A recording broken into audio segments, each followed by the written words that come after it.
It is 11 o'clock at night on a Tuesday, and you are lying in bed staring at a $200 jacket that you definitely do not need, but absolutely want. You know you shouldn't buy it. You are just about to close the browser tab and go to sleep when you spot a little green button offering you 4 interest-free payments of $50. Your brain performs a quick psychological backflip. $50 today feels like basically nothing, so you click buy, completely offloading the rest of the balance to a future version of yourself. This seemingly helpful checkout feature has exploded into a massive industry. Buy now, pay later, or BNPL, a type of short-term financing that allows consumers to split purchases into future installments, grew from a $2 billion niche in 2019 into a market projected to hit $127 billion by 2026. Over 86 million Americans use these services today. And a staggering 41% of those users missed at least one payment last year. If these loans are aggressively marketed as interest-free, we have to look closely at the revenue model. Platforms like Klarna generated nearly $500 million purely from late fees, reminder fees, and snooze fees in a single year. This revenue is extracted directly from the user base, transforming millions of borrowers into the raw material feeding a predatory fee machine. To understand how this works, we have to examine how humans process money. Behavioral economists track a cognitive response called the pain of paying. Your brain naturally registers handing over a large lump sum of hard-earned cash as a direct threat to your resources, triggering discomfort. By dividing a $120 cost into 4 blocks of $30, the system reduces that psychological discomfort. The natural friction disappears. This is why merchants happily pay double the processing fees. They see a massive increase in overall sales. That massive jump in revenue does not happen because millions of people suddenly developed a genuine need for 27% more stuff. It happens because the payment interface tricks their brains into perceiving everything as perfectly affordable. The debt spiral operates in a highly predictable sequence. You might start by using an interest-free installment plan for a legitimate crisis, like a sudden medical bill. Because that initial experience is so painless, you use it again for a gaming console, and then some trendy clothes. Before long, 3 active loans fracture into 12 payment dates chaotically scattered across 2 months. When money gets tight and a single payment slips, the trap snaps shut. Companies instantly hit you with fees, drowning you in compounding penalties. This triggers a severe breaking point. To free up immediate cash for these mounting fees and past impulse buys, users are forced to start financing their basic survival. A full 25% of users now rely on these apps to buy routine groceries. You can even use Klarna on DoorDash to finance a takeout burrito for 4 payments of $3.75. Taking out a multi-week loan for a fast food meal that will be digested long before your first installment is due exposes a complete psychological disconnect between earning money and actually spending it. This digital ecosystem is missing the exact things that historically kept consumer borrowing in check. Traditional credit cards require a hard credit check, impose a strict unified spending limit, and give you one single predictable monthly payment date. These new apps operate with nearly 0 of those structural guardrails.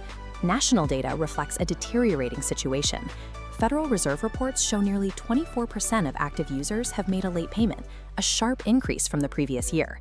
This lack of regulatory oversight creates a massive vulnerability known as phantom debt. Phantom debt refers to financial obligations that are invisible to traditional credit bureaus because lenders rarely report them. You can casually juggle 5 different installment plans without any new lender seeing the thousands of dollars in hidden risk. We have handed young demographics frictionless access to this invisible borrowing. Look at the music festival Coachella, where a full 60% of attendees financed their passes through these apps. Financing concert tickets and weekly grocery runs does not build modern financial literacy. It aggressively cultivates a lifelong, toxic dependency on unregulated borrowing. The Consumer Financial Protection Bureau found that users of these apps are significantly more likely to have subprime credit. Subprime credit is a classification for borrowers with lower credit scores, indicating a higher risk of defaulting on loans. These users also carry hundreds of dollars more in high-interest traditional debt compared to people who refuse to use the platforms. Escaping this cycle requires immediate triage. Tonight, you must open every app and email folder to physically count your hidden active loans. Run the real numbers and find out exactly when every single payment is due. Next, you have to forcefully stop the bleeding. Commit to completely paying off your current balances before opening a single new installment plan. Force your brain to treat these scattered microloans as a single, high-alert mass of suffocating debt. Adopt a strict mechanical rule moving forward. If an item requires an installment plan to comfortably fit into your budget, you cannot actually afford it. And if you ever find yourself financing basic utilities or a carton of milk, recognize that as a 5-alarm financial crisis. That is not a sustainable cash management strategy. It requires an immediate intervention in your household budget. We need to reframe the pain of paying.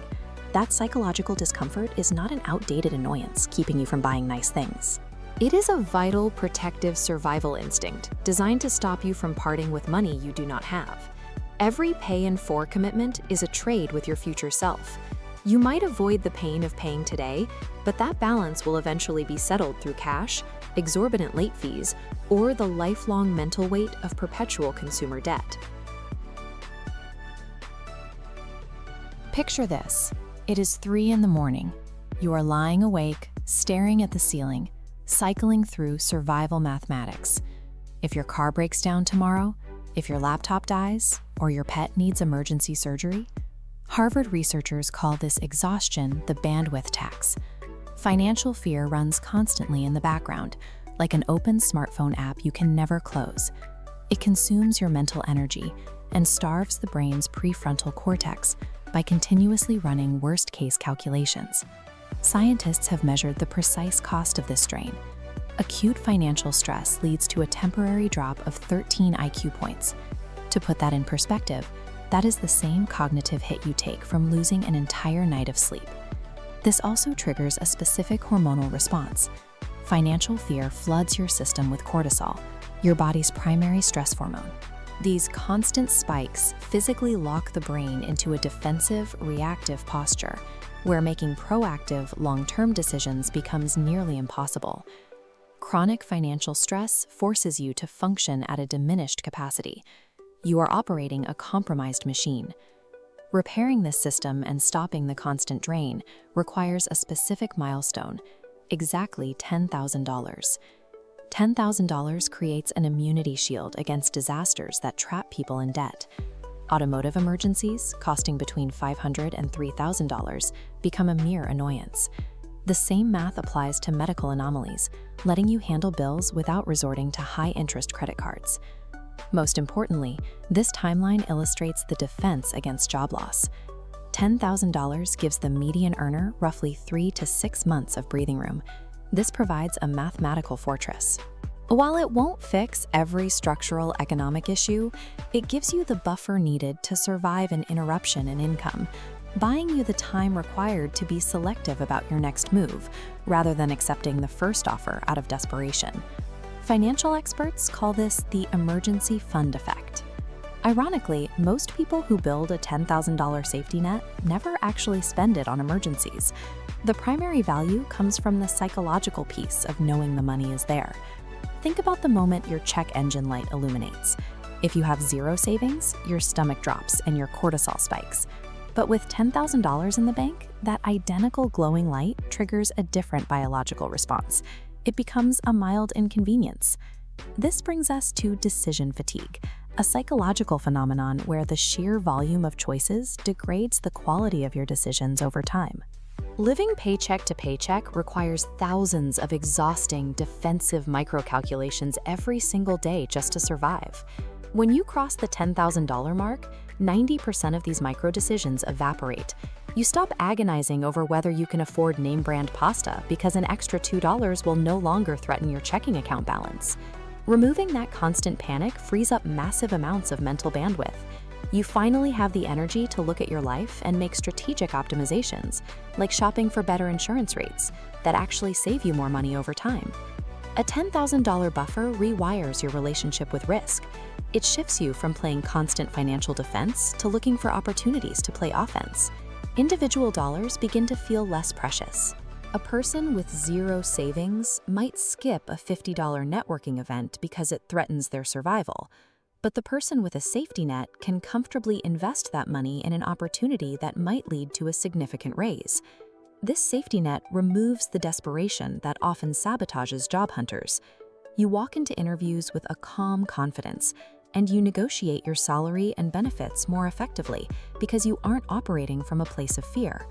The safety net buys you the composure required to take the lucrative risks that people without a buffer simply cannot afford to take.